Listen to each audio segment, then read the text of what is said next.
probably preferred greases, I don't know. But for the purpose of this exercise, I'm just going to put a little bit of general purpose grease. A little bit down the hole there, coat those surfaces, the main slide surface. And then those two. And also we'll put some, we don't need a huge amount, I don't think. Just need to make sure the surface is greased. Most of it will get sort of squeezed out. Probably being careful here, sliding your finger like that, you can get some really sharp edges when metals have been wearing down, so I've probably been a little bit reckless there when I sliding my fingers along the edge, and if I got a cut I would have probably deserved it. Alright, so we're giving that a bit of a grease. I've left this in the same orientation, but I did remember those two little chamfers there were off to that side. We're slipping back in the hole, it's nice and clean now, so it should move in. It's still nice and firm though, I like how nice and tight it is. We'll pop the spring down. Again, I did remember as I was going that that thicker end went down.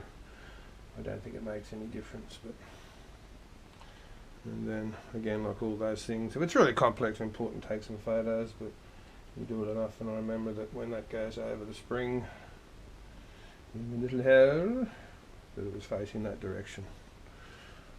The hands are white. Slide him back on. Sits nicely there. The washer back, same direction. I haven't dealt with the handle yet, but I will. And then we'll tighten that down.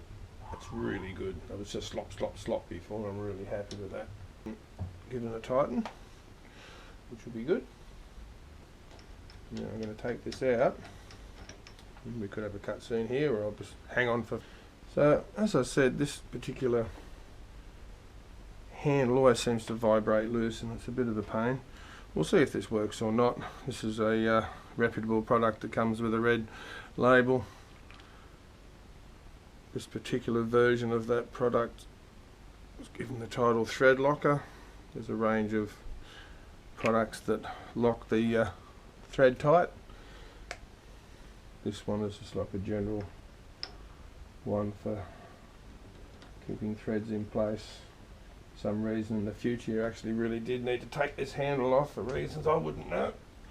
Then it will come off, it'll just be a lot tighter than it normally would have been. Alright, so we're cleaned up. In the trusty cupboard of bits and pieces, I've got my father's oil can. It's been a while since it's had a wipe. I don't think the genie's going to come out the bottle. Be nice, but I don't think so. Trouble with all oil cans and things is they just accumulate crap all over them because oil just smears all over them.